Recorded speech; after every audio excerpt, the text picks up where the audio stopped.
This is the ERP Advisor. Today's episode, Should I Stay or Should I Go? Knowing when to move on from your legacy ERP.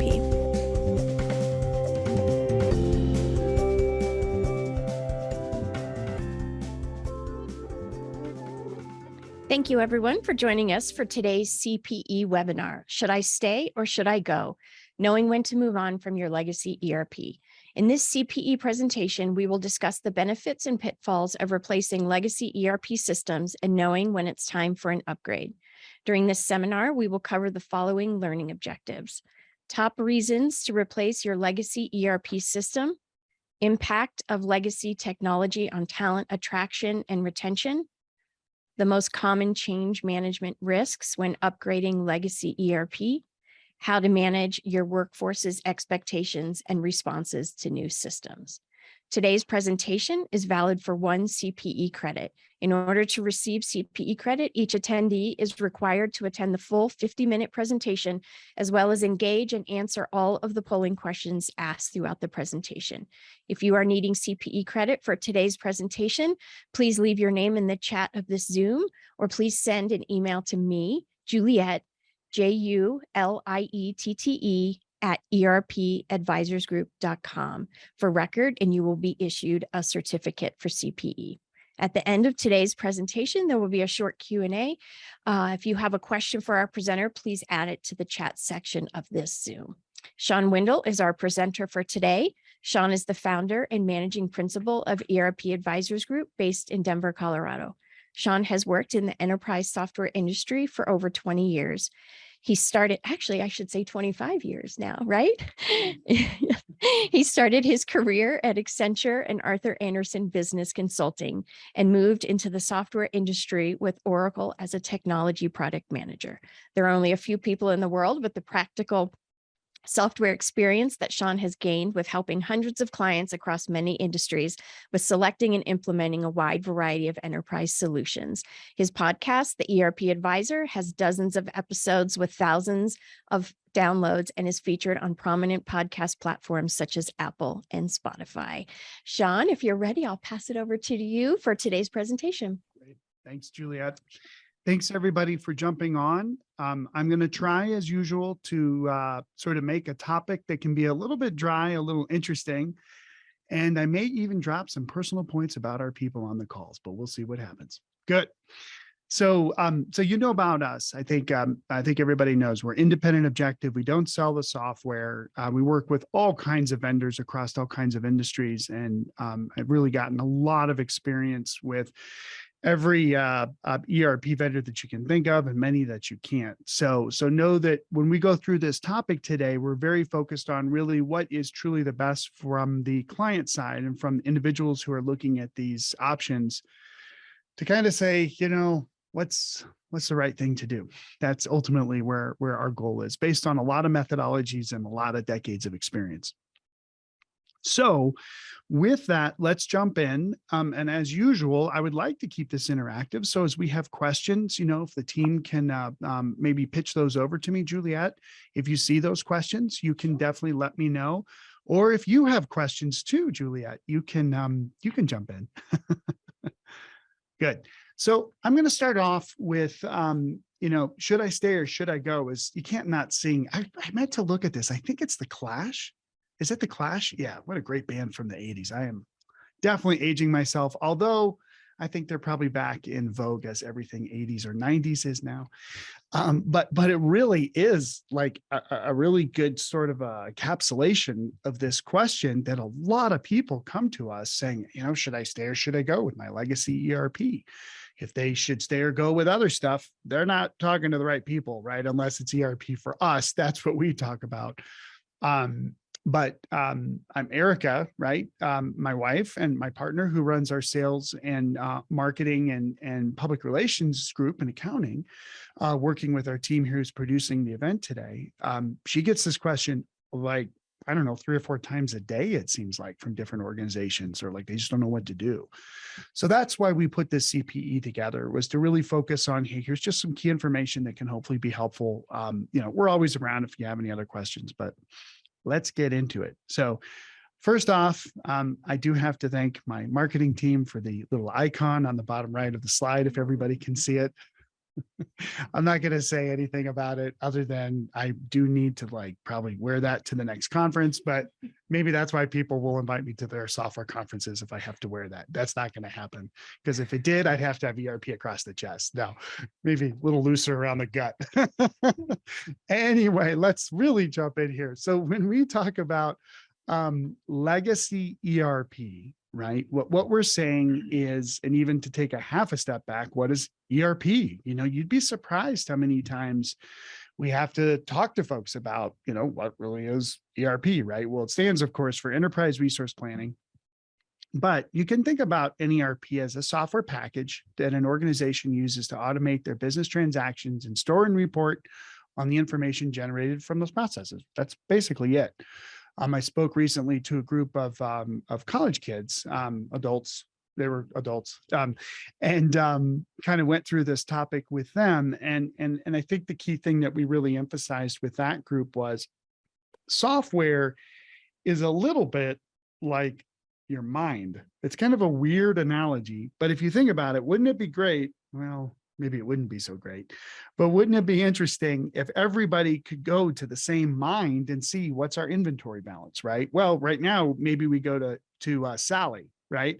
Sally, who's down at the shop, she knows where everything is across the floor and all of the warehouses. It sometimes seems around the world, right? We have met so many Sallys or Joes that really are the mind around inventory. Usually it's in a person's head, right? That's another way to say it.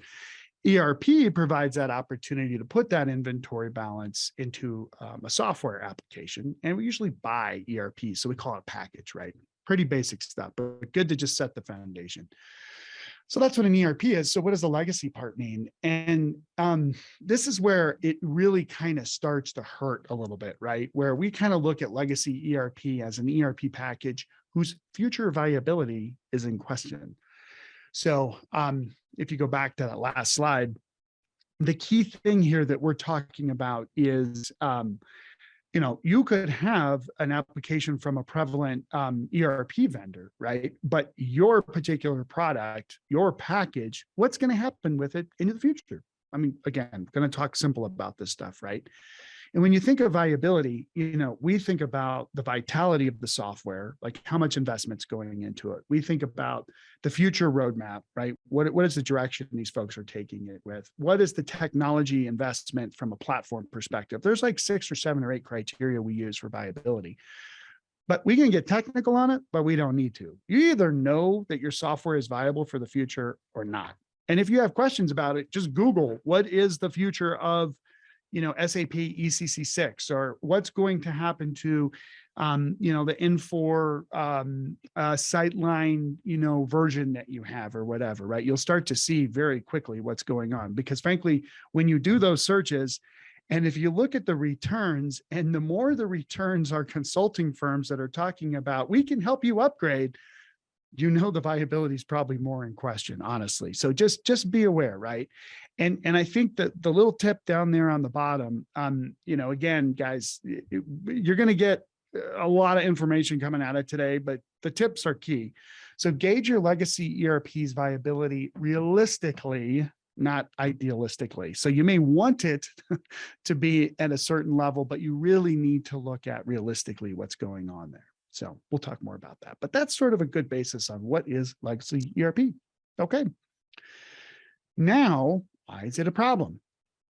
Now, again, we work with a lot of different types of clients, right? We work with profit, for-profit, government agencies, public companies, private companies. I mean, you name it, we work with them, right? So when we look across the whole segment there, the key thing is that you're, when you're running a legacy ERP, is you're running the risk that the software isn't well supported, whoever you are, right?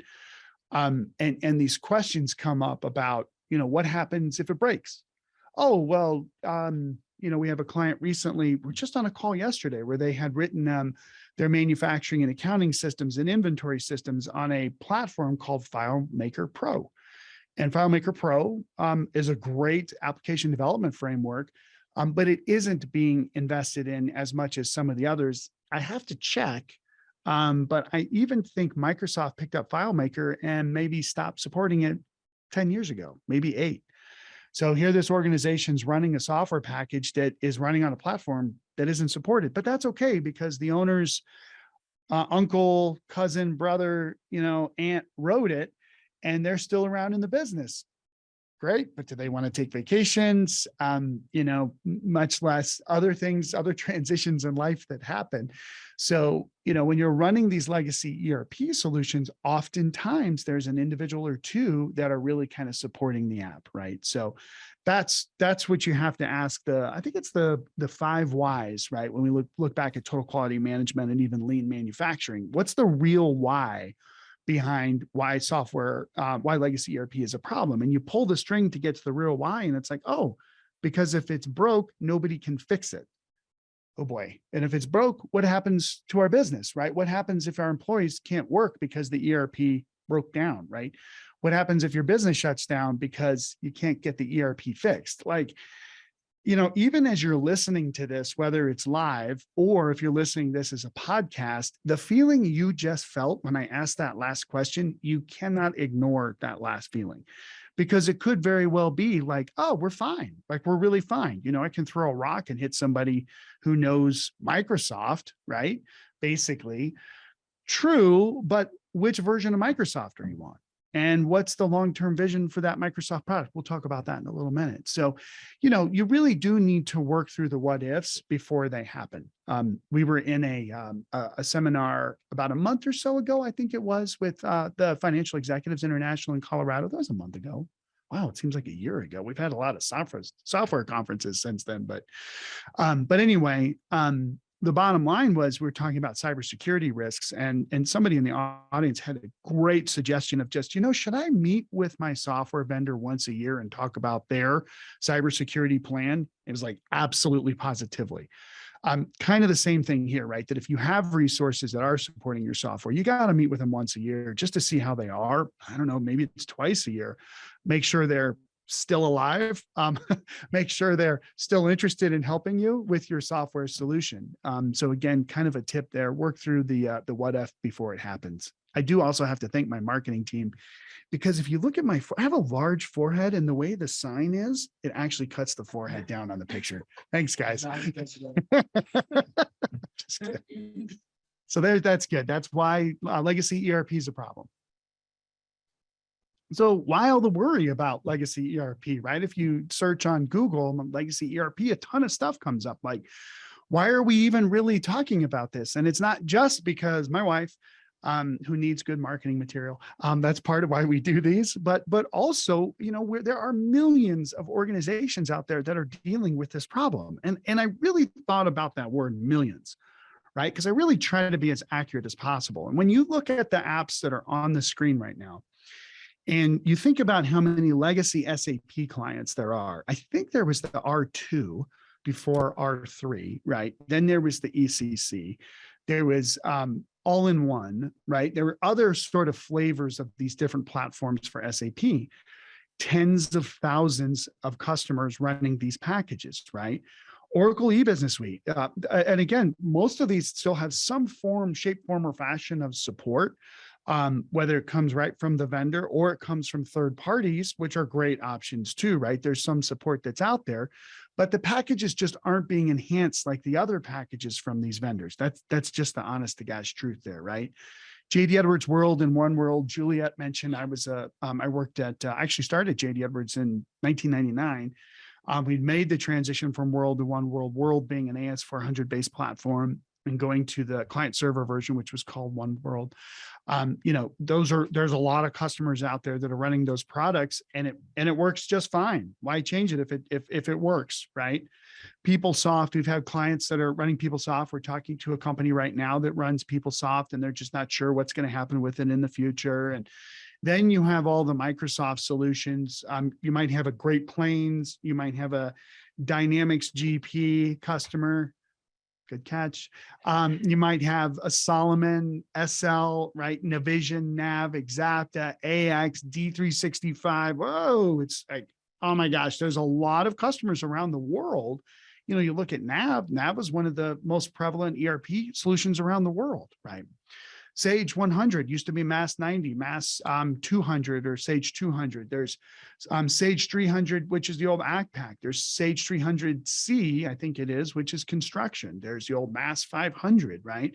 Infor has a ton of legacy applications that are out there. So you have all these packaged apps that just these 6 vendors wrote, 6 or 7. Oh my God, it's 7 vendors. And there's many others, right? We're not talking about some of even the other solutions like the Macolas or, maybe an old instance of DCOM sitting somewhere, any of the ECI packages. There's a whole ton of other products out there. And so those packaged apps are out there, and we were on an old version of it and we customized it. We couldn't upgrade it. Okay. Millions of organizations are really in this position, not to mention those that wrote maybe mainframe based systems, right? We had a $2.5 billion client recently that had written a custom system on a mainframe solution. Now they're going to Oracle. Lots of other mid-range based custom system, mid-range like that IBM AS400 I series based kind of custom systems, Unix based systems where somebody wrote an ERP, right? They wrote an accounting package with some inventory manufacturing, or they wrote some projects, or they did some resource management stuff and it worked. And we were just someplace else and somebody mentioned a custom application. I was like, wow, you're really running your business on that custom application. So a lot of organizations are out there. You're not alone. I think that's kind of the key point that I want to say here. And again, if we don't have to change these, let's not do it, but let's confront where we're at. And I want you to know who you are. So at least then we've got your attention and we can talk about what to do about it. So that's good. All right.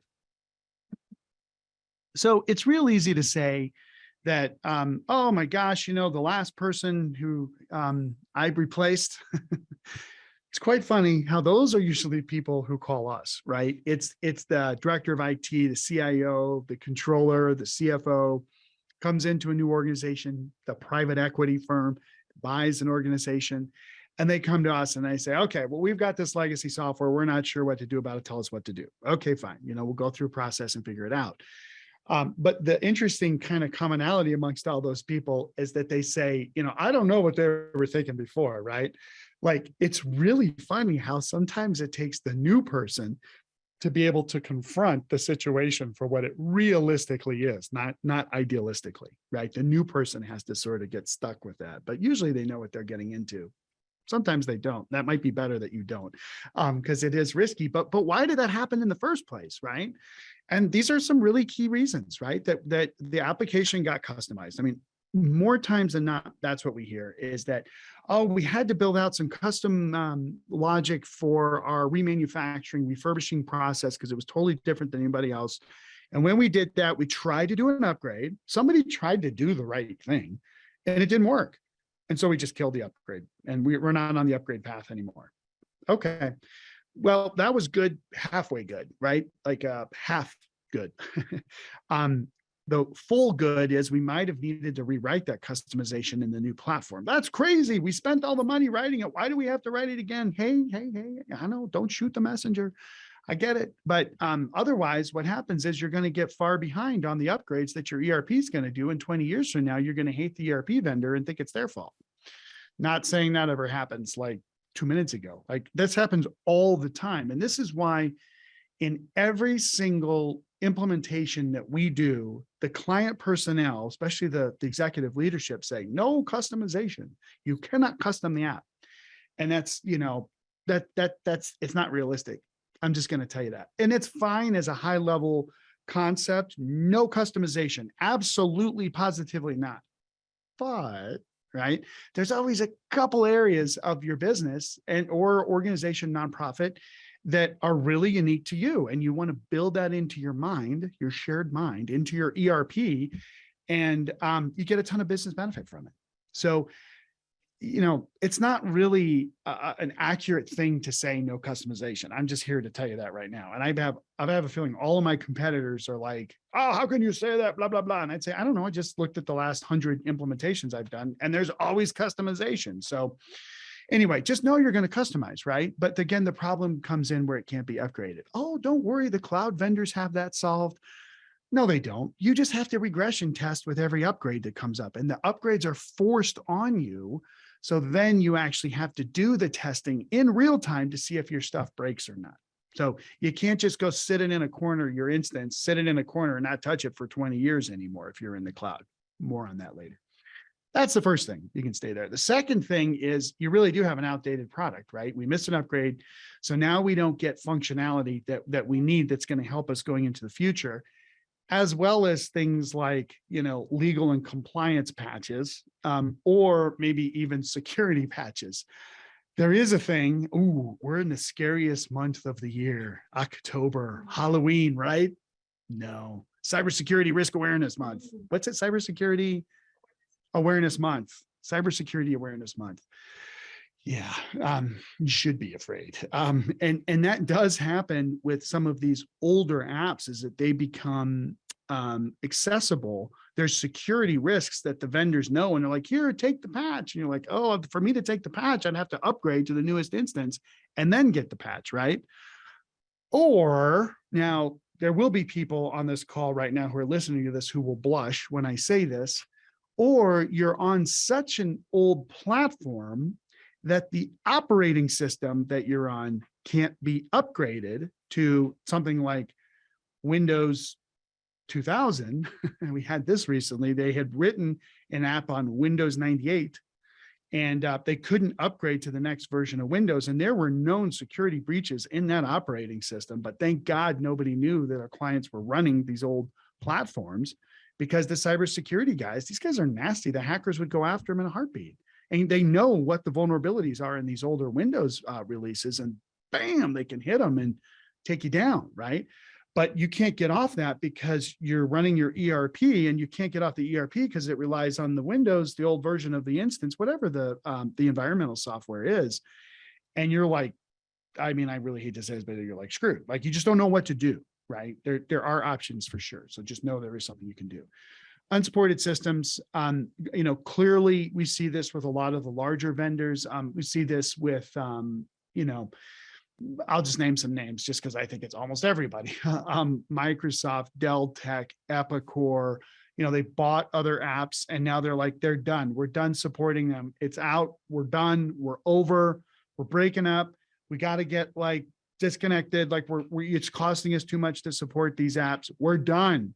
But the customer's like, well, I don't care. I'm still going to use it. Okay, well, that's at your own risk then, right? So it does happen where apps do get sunsetted for real, meaning, again, they're not supported. Now, hopefully somebody else can pick up the support. There are other organizations out there that can do it. I think we're taking pictures. I love it.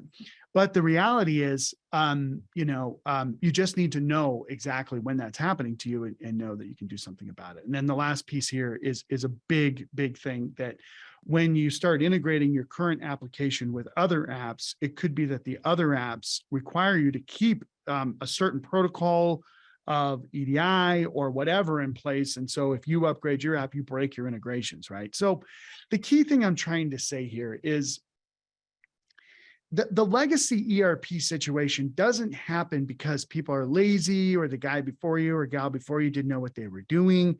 There were real risks in there. And at that time, the organization said, is it worth the risk of going through the upgrade or going to another system or not? And the answer was no. So, there are reasons. Understand what those reasons are. Here's just a couple of them. Good. So how do we decide if we should stay or go? Will should be humming that song right now in the background, but that's okay. Here's some really key questions that we've come up with that you need to ask yourself for sure, right? Is the system still performing the way the business needs it to? Sometimes it's not, right? And if it's not, and you're on this legacy system, it's like, oh boy, the business case just got a lot more compelling, right? Is the system support being ended by the vendor? Oh, it's fine. We don't need support by the vendor. I mean, we have had clients that we've made this conscious decision. We've said, don't do, you're okay to stay on this application for a while. But just know, how are we going to support this thing? How are we going to keep it sort of insulated from the exterior world so nobody attacks it, et cetera? There are instances where that makes sense to do that. Is the product outdated? For instance, a lot of our clients want mobile capability and accessibility by phones for people in the field. The product doesn't do it because it's outdated. It's not supported. Ouch.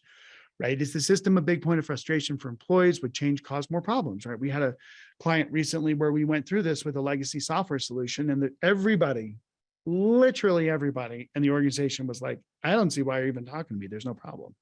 We're like, ooh, okay, IT, we're going to change because of you. And you don't want to be those guys. You don't want to go through this because it was a major change. Not yet. There were specific reasons why we said stay where they could, because they could protect it. They could do security patches. They could do the compliance that they needed to do. And then, ultimately, is it absolutely necessary to do this or not? And are there plentiful resources in the market who can support the product? So, we had a client recently that was on an old version of Macola. They upgraded to a new version of Macola. That upgrade, after a lot of money, didn't go well. And when we really dug in as to the why it didn't go well, the Macola partner is now supporting Acumatica.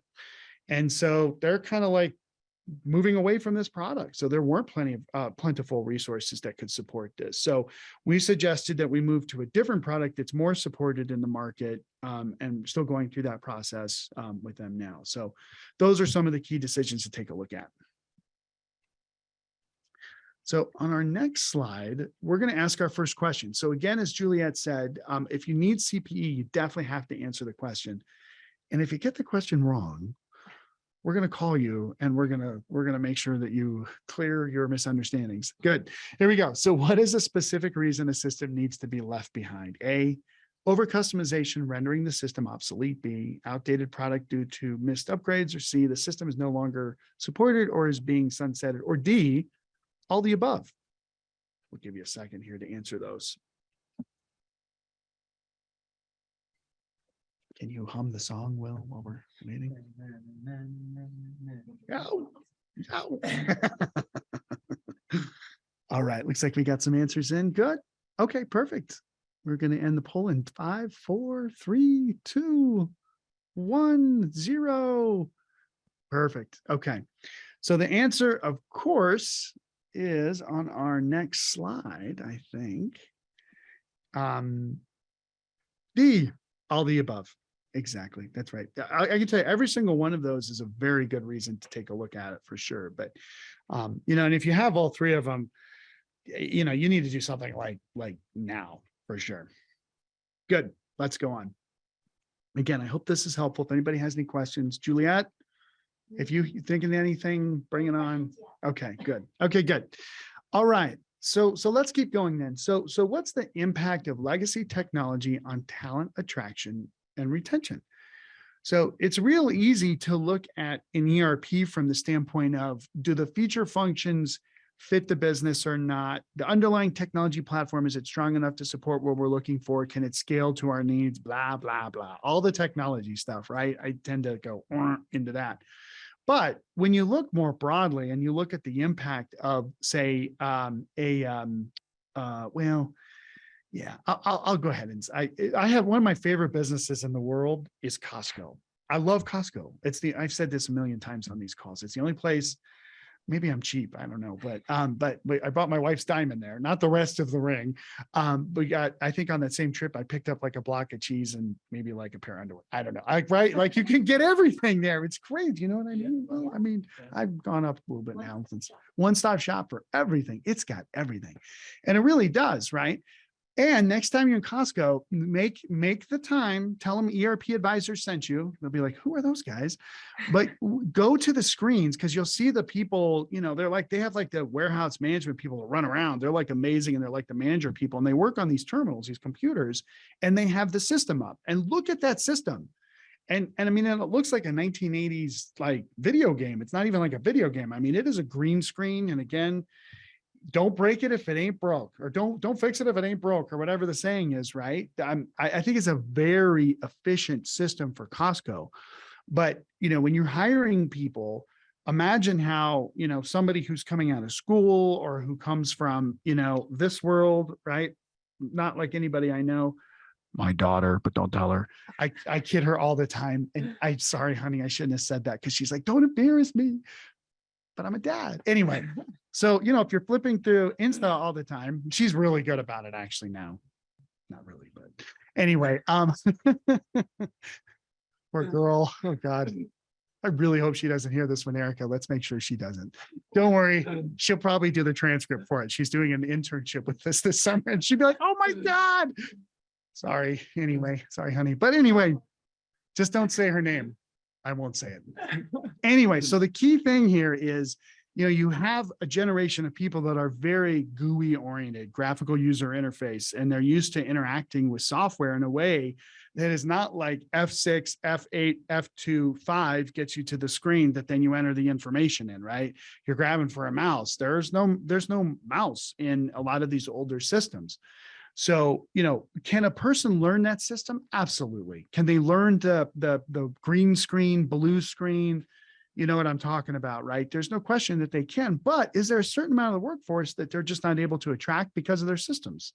And the answer is, yeah, we've actually seen that before with some clients where they're trying to bring in new people, but their technology is such where they bring in folks that are like, I have no idea how to use this.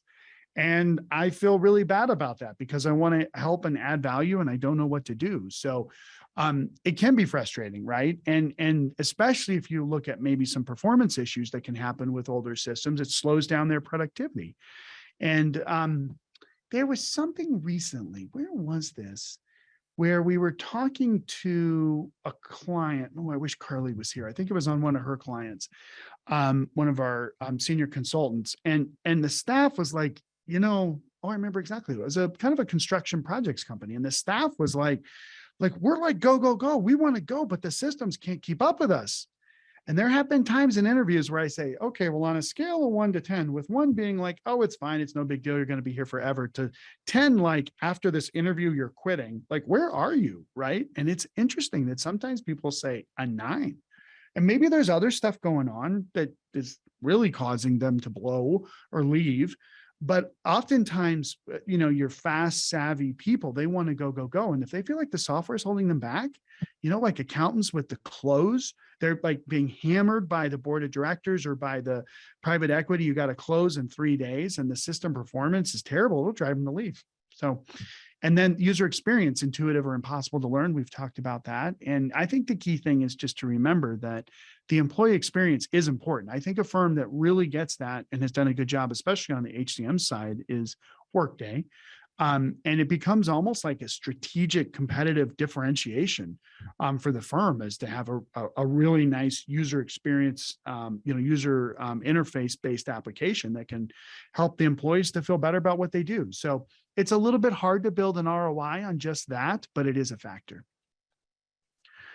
So let's talk about like some specifics here. And there's a couple different firms that we've kind of looked at around this sort of employee retention and technology. And, if you were to ask a person, and it's kind of a loaded question, like, do you care more about the people or the technology? They're going to say, like a manager, they're always going to say the people.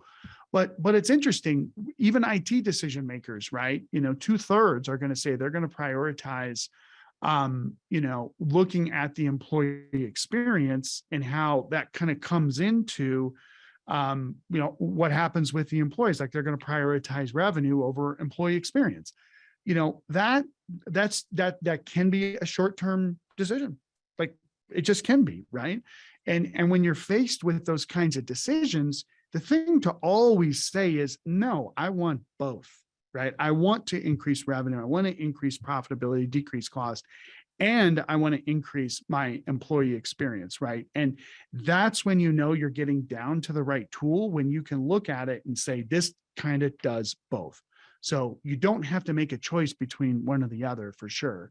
And you can see some of these other things, especially during the pandemic. I think we've been hit with it. I think a lot of people have been hit with it, that, if people aren't happy with the technology, they'll leave, especially if they're remote workers, because their whole interaction, all the channels of communication that they have with their colleagues and even with customers and vendors and others are through technology platforms. It's not just email. Although, if you have a bad email client, I don't know how you guys use what we use. I have to use another thing, but I'm not even going to say what it is. Google. Anyway, I hate that interface. Like I use the Mac Mail because I just don't like the standard interface with Google. They're not going to be listening to this call, so I can say that. Although Google hears everything, but that interface, I really don't like it. So I go to a Mac client, a Mac Mail client, where I can see the stuff a little bit easier. But when you think about a remote worker and their interactions with all of these people are through technology platforms, right? Not just Teams, Zoom, whatever else is out there in terms of conferencing, but also Slack channels or the CRM with the Salesforce. Like it's quite interesting of all of the different groups of people in an organization that we talk to about technology. The one that gets the most, like almost close to like a religious discussion, is Salesforce, where the salespeople are like, well, I'm going to have Salesforce. Or like, I'm not going to be here. I don't know any other way. Right. I'm like, well, okay, I guess we're going to get Salesforce. Right. Like people are so demanding and they just expect the technology to work in a certain way. So I always find that pretty interesting. But also, if you look at some of these other quotes on here that, what would happen with people considering quitting their jobs as a result of dissatisfaction from technology, right? I think the key thing we're trying to say is it's sort of like maybe a house project that could be a problem, but you really don't want to think about it, or the car or whatever it is in your life where you kind of know there's a little bit of problem. When you start looking at these stats and you start thinking about the impact of legacy ERP, and then you put the lens of like the impact to your people, it starts to become more compelling at that point. So I think that's the point we're trying to say here with these stats. So here's our second question for you. Outdated technology can drive employees to quit. True or false? The key word being can.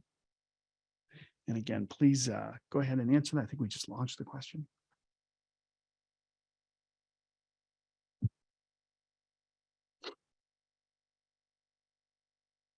It seems anymore too that the least amount of reasons for people to quit is a good thing as well.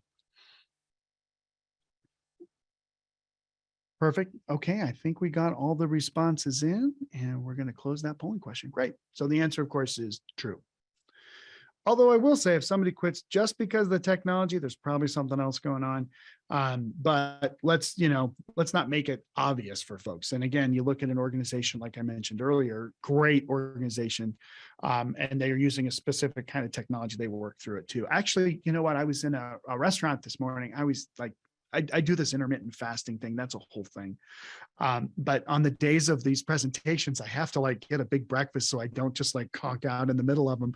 And I was over at a restaurant here near in Lakewood, Colorado, and I noticed there was a new person being trained, and they were at the cash register, and he had this beautiful manual of all of these steps to do in their system. And it was so eloquently laid out. I was like, that's like a piece of art to a person like me, where they were saying, here's the screen, here's what you do. It was even laminated. So it was at a restaurant. So if it got messy, it was really cool. So, you can get through some of the stuff, but it is a reason why people will quit. Good. Now let's talk about, okay, so we've decided to do the upgrade. It might even be a migration to a new system. But, there are change management risks. There's other kinds of risks, but a lot of times, change management can be a little bit overrated. We had a session this week with a client for a couple of days, and every time I think it was maybe change management that was said, like, oh, we have to have good change management. One of the guys was like, okay, you got to drop like $1 into the jar. Like, stop saying that. Like, we know we got to do it. Right. But it's really the gears that makes up the whole thing of an upgrade. So, so when you're going through these upgrade processes, here's some key things to keep in mind for sure, right? So, of course, users need to buy in from the beginning, and sometimes they don't see the need for a new system. I mean, especially if they've been in the app for a long time, it works fairly well, but maybe they don't understand the underlying technology issues. They don't understand the risk to the enterprise. They don't understand the internal controls risks that people on this call do when only IT can do certain things in your old legacy app, or that guy, right? Or that gal who wrote it is the only person who can do a fix. Well, if they can do a fix, can they do other things? I'm just saying. And the answer is yes. You just hope like heck that they don't, right? Sometimes the end users don't understand that kind of stuff. So you don't need to come out and say that per se. I wouldn't suggest that, although we've done it when we really had to. But you really can get the buy-in from users to be able to say, like, for the enterprise going forward, this is the right thing for us to do. It supports our growth, yada, yada, yada. And then you get, the good people will always say yes. It's crazy. I've seen this over and over and over. And it's like 80, even 90% of the people on the staff are like, oh, it makes perfect sense. But that 10 or 20 who don't, there's probably bigger problems, frankly. So, but you also should take a look at the mature staff, folks that have been with you for a long time, again, not accepting the new application. And maybe they're at a point, like we have this on a couple different clients, where people are sort of in the very latter part of their careers, and they're looking at what they want to do next. And hey, let's change ERP. We have one client right now where the CFO is like, I'm never doing this again. Like, this is the last project.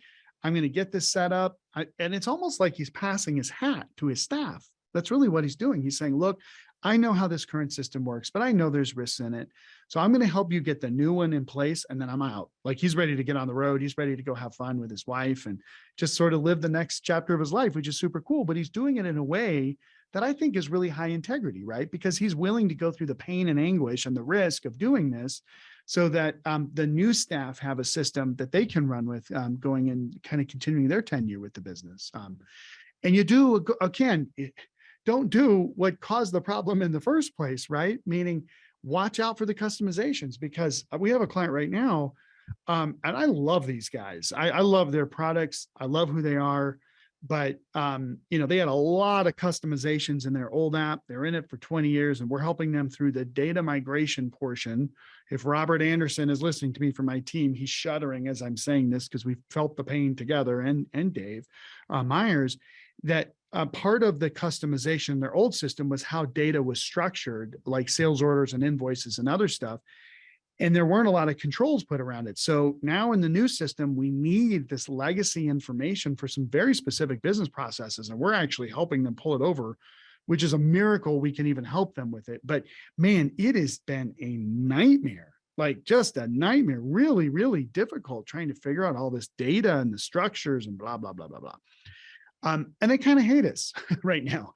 And we're kind of like, I can't blame you, but you really need to understand all the complexities of this situation because of things your team did in the past. We're going to help out with this.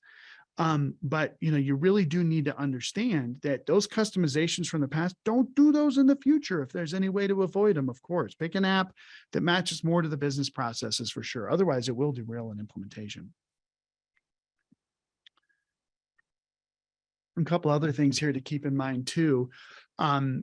Especially when we look at kind of what people really run into is, if we are coming off of an older system and we go to a next generation system, you missed a gap there, right? You went out gradient, it's called. You went from a 1980s client server Windows-based system, right, to like pure multi-tenant software as a service in the cloud, mobile, looks like Amazon, blah, blah, blah. But that's fine for people's banking and personal shopping for some reason.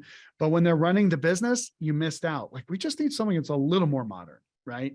So you have to look at the sophistication of your people when you're looking at these upgrades to say, what's really real for these individuals? We're in the middle of a client right now where we're kind of down to two, and we're either going to go with an app that is the next gradient step up from where they're at, fully integrated, tons of feature functionality for their business, pretty good technology platform, maybe won't scale to, big gargantuan sizes, but man, is really good. Versus another app that's at the next level, will scale well beyond what they need, tons of technology, functionality is okay. And in my mind, when I look at which one is the right one to go, I think this point about user sophistication is going to lead us towards that middle end solution. There's technology risks. And so, we will hunt down the owner. I mean, not really, but we will. And we will talk to them about what these risks are. We'll understand how they're going to mitigate these risks. We're going to build them into the contract, and we're going to hold them accountable to that. Great, right? So that user sophistication is super, super important to consider. And then the other thing too, that you might not think about, but people do get worried in an upgrade. They're worried about their jobs for real. So I think the more people can see though, that I have to think through this. We never, ever, ever have. Back when I was with the big guys, it was different. But when we go for an approach for a project, we are never going to put in a system that eliminates people. It just doesn't work. That's actually, there are some instances when you're in a large organization, global organizations, multiple different departments and stuff in different places. And then we get the software in and all of a sudden we don't need those people. In my mind, those people are now freed up to do a lot better, more value added things, right?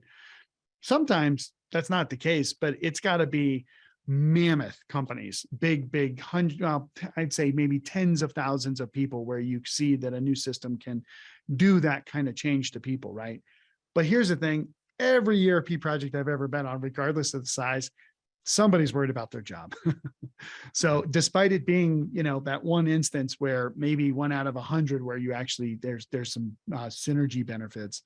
The reality is you need the people that know the systems the best to help you get through the transition, but then they're enabled to make better decisions because they have more of their basic processes automated. So you need to be able to share that story with people for sure. Okay, so here's our next question here. Which of the following is not a common change management risk associated with upgrading a legacy ERP system? So fears that users will not be sophisticated enough to adopt a new system. Users may want too many customizations that can derail the project. Users don't care what the company does, and concerned that mature staff will not accept the new application. So again, which one is not a common change management risk? I think they're all pretty common. This will be interesting to see what people think.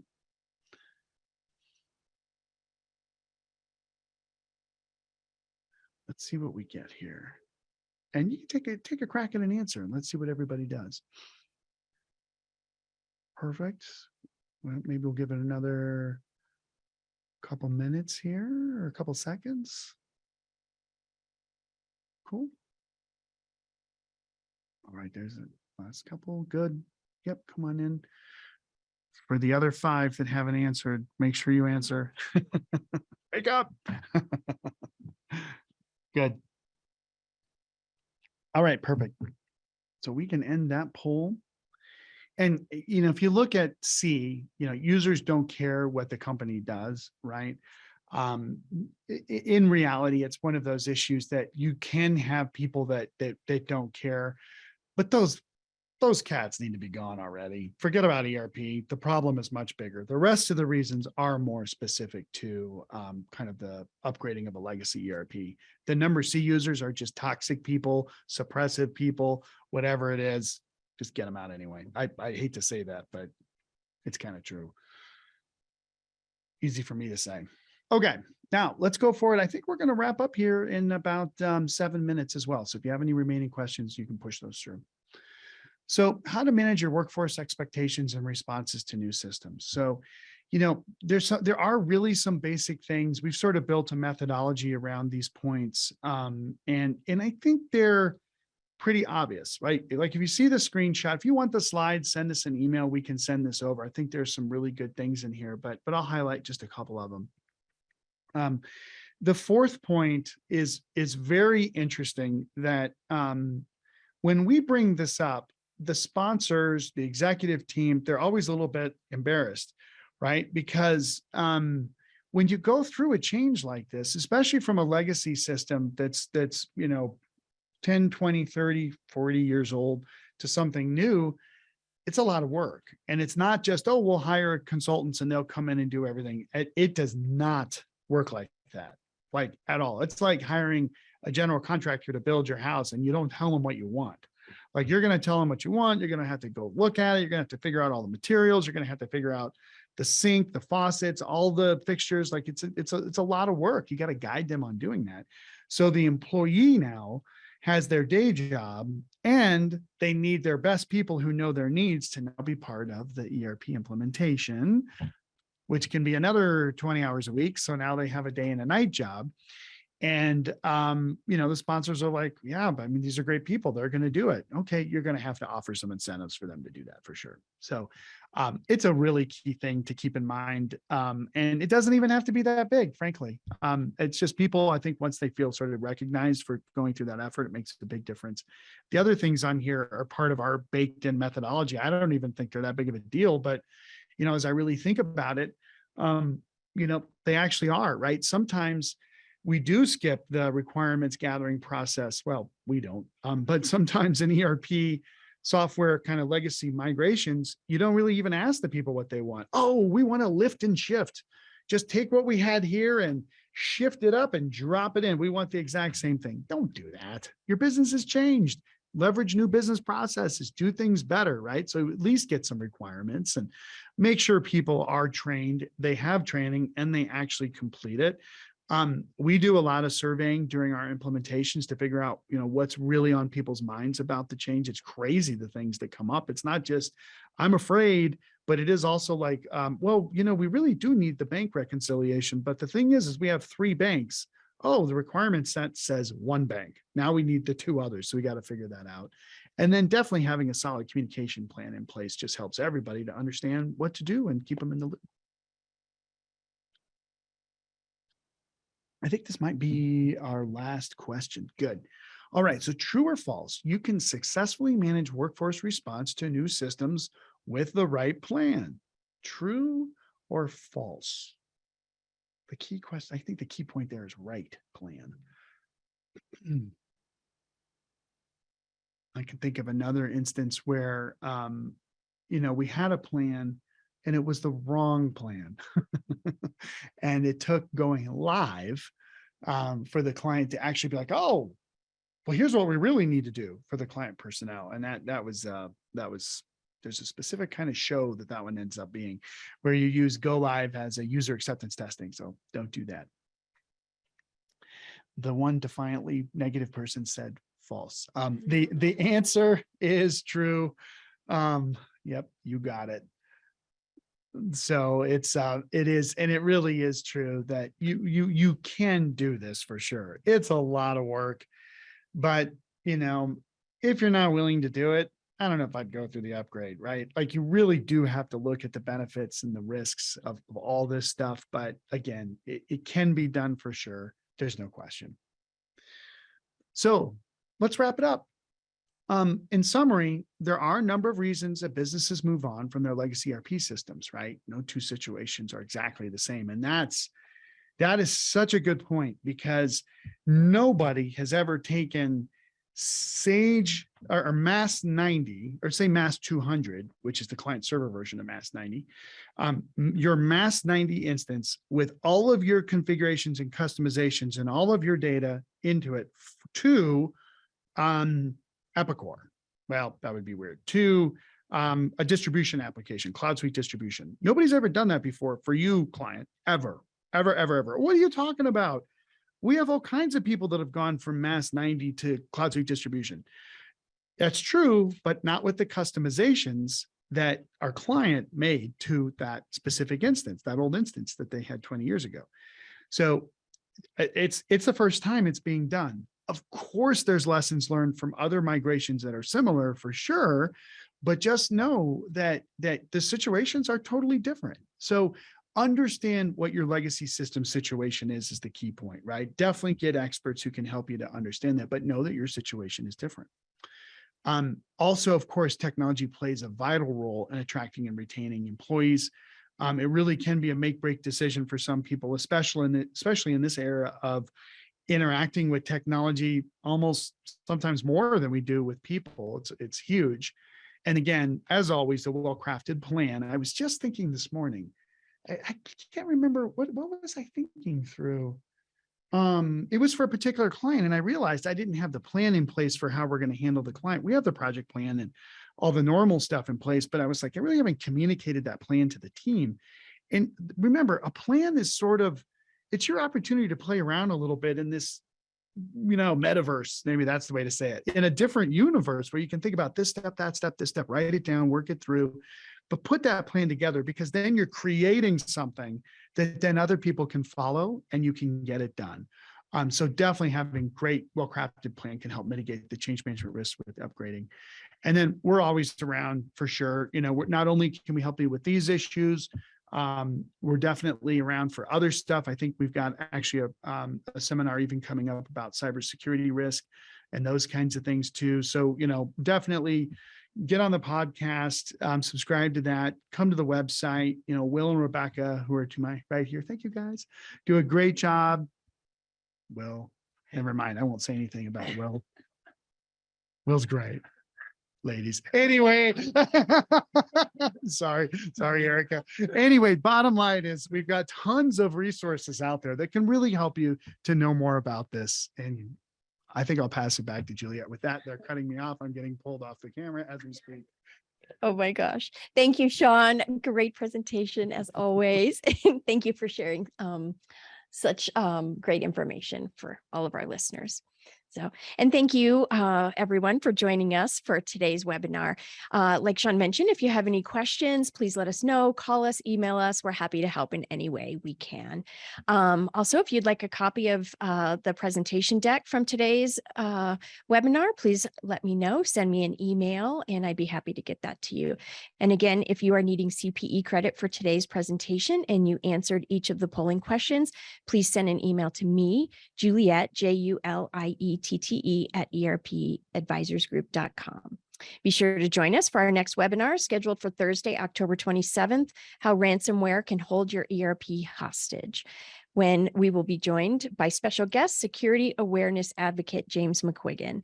He will help us educate our ERP users on protecting their software from the devastating effects of ransomware. Please go to our website, erpadvisorsgroup.com, for more details and to register. ERP Advisors Group is one of the country's top independent enterprise software advisory firms. ERP Advisors Group advises mid to large-sized businesses on selecting and implementing business applications from enterprise resource planning, customer relationship management, human capital management, business intelligence, and other enterprise applications, which equates to millions of dollars in software deals each year across many industries. Thank you again for joining us today.